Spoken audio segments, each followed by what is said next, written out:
এই বিনা দানার খেজুর কোথা থেকে হলো? বিনা দানার খেজুরের রাজ কি?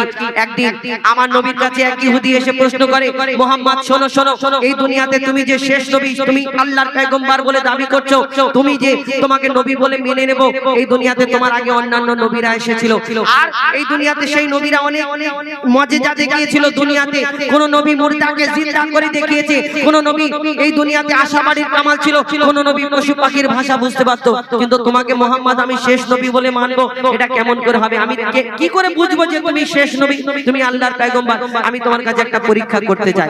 কি পরীক্ষা? আমার নবীর কাছে সেই ইহুদি একটা খেজুরের দানা, খেজুরের আটি বার করে বলে, ও মুহাম্মদ শোনো শোনো, এই খেজুরের দানাটা তোমাকে দিচ্ছি, তুমি যদি খেজুরের দানা থেকে একদিনে একটা গাছ বের করে দেখাতে পারো, তাহলে আমি তোমার কাছে কলমা পড়ে মুসলমান হয়ে যাব, আমি তোমার দলে চলে আসবো।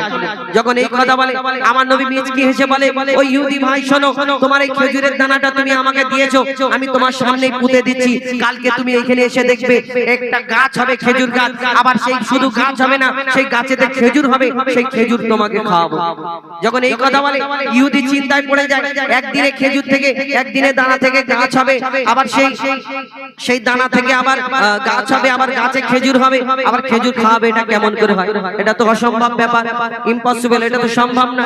আবার ইহুদির সঙ্গে যারা ছিল তারা বলে, শোনো ইহুদি, মুহাম্মদ আসমানের চাঁদকে দুই টুকরা করে দেখায়, জমিনের পাথরকে কলমা পড়ে দেখায়, তাহলে তোমার ওই খেজুর গাছ যদি হয়ে যায়, তোমাকে কিন্তু সত্যিকারের মুসলমান হতে হবে।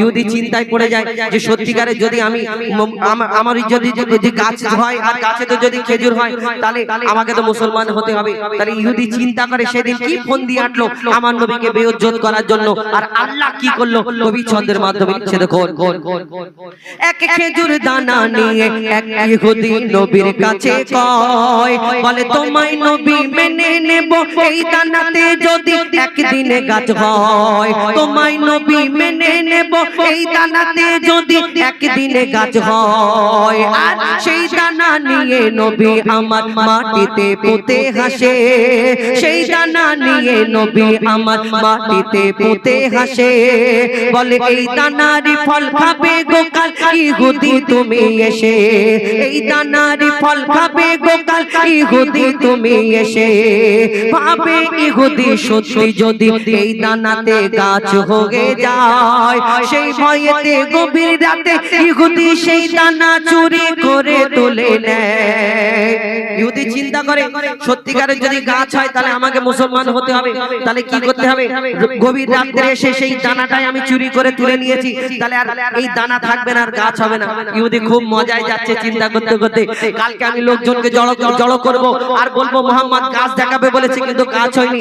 কিন্তু সেই দিন কি ঘটনা ঘটেছিল কবি লিখছে, দেখুন, সেই ভয়েতে গভীর রাতে ইহুদি দানা চুরি করে তুলে নেয়, পরের দিনে সেই ইহুদি নবীর সাথে গাছ দেখতে যায়, গিয়ে দেখে সেটাই গাছ হয়ে ফল ভরে রয়, নবী তাকে নিজের হাতে সে গাছের খেজুর খেতে দেয়, আর খেজুর খেয়ে বলে ইহুদি এর দানা কোথায়?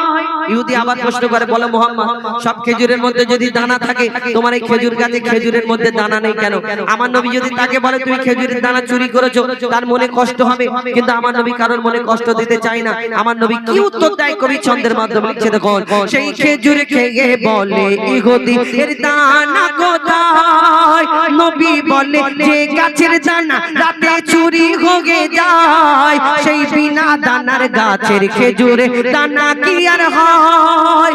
ইহুদি তখন স্বীকার করে, ইহুদি তখন স্বীকার করে মোর নবীর কাছে ভুল, ইহুদি তখন স্বীকার করে মোর নবীর কাছে ভুল। আর কি বলে, তুমি খোদা সত্যি নবী মুহাম্মদ রাসূল, তুমি খোদা সত্যি নবী মুহাম্মদ রাসূল, পড়ে নাই লা ইলাহা ইল্লাল্লাহু মুহাম্মদ রাসূল, মা আমিনার দোলায় দেখো তোলে মিমের ফুল দুনিয়া ঘুরে পাবে না গো যাহার সমতল মা আমিনার দোলাই দেখো তোলে মিমের ফুল দুনিয়া ঘুরে পাবে না গো যাহার সমতল সে আসার পরে পড়ছে দেখো সারা জগৎ কোল লা ইলাহা ইল্লাল্লাহ মুহাম্মদ রাসূল লা ইলাহা ইল্লাল্লাহ মুহাম্মদ রাসূল লা ইলাহা ইল্লাল্লাহ মুহাম্মদ রাসূল